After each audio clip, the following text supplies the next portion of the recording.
when I left into an amazing family and support system who knew nothing about what I was going through, who could not help. And those who did understand just wanted to make the assumption that, well, we all get through it. We've all been there. We've all had that relationship. And it blew my mind. I didn't want that company with me. And I love them. And man, if you've been in that situation, your family has come to your rescue and tried to help you, it's so amazing and it's such a blessing. But sometimes they're going to say just infuriating crap. They're not going to understand the cycle of healing. They're not going to know what to say, where to step in. And it can feel inundating, and it can feel even more isolating and self-isolating. There was a lot of isolation in the abuse that I was in. So when I finally came back into it, I was ready to be smothered. I felt like I needed everyone's opinion and help. And I needed to collapse. Right. And I couldn't. They didn't know what to do. They weren't prepared for that. But what I did know was this is not the only one. If I can hear it in my family that it's a generational thing that happens over and over again, and our response is, well, we get through it, it's not good enough for me. I went to Instagram. That's how Kimmy and I met.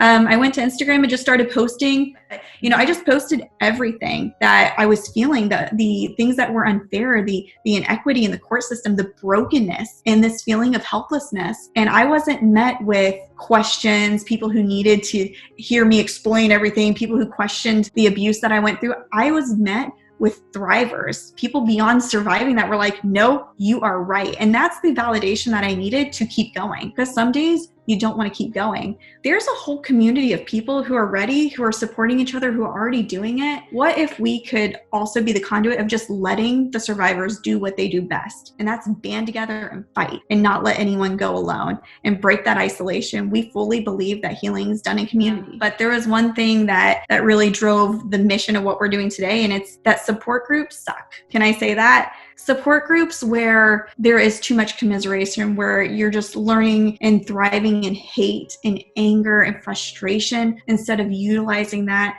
as an accepting part of the grief cycle, because you grieve relationships, you grieve past dreams and loves and things that you wanted, and actually focus on, okay, let's be raw and vulnerable and have those candid conversations, and let's band arms together and let's move forward. And that's really where Repair Not Repeat is focused on in the community sense, is the support group, but the unsupport group. Yeah, that opens up so many different things. Another thing that the support group can do is help to educate the family members and the people in the community to understand how to support an abuse survivor, and maybe at that point a victim even, and to be able to stop re-injuring. So you come out, you finally fight to get out. Nobody knows what's going on. The nature of abuse is often isolating. You finally get out, and the people who want to help you actually re-injure you. That is one of the things that I do believe that we here at WorththeWar want to kind of highlight, is to say, we also want to get this out into the hands of the peers, the people who can be of help at that time. And you're right. I think that cycle of abuse,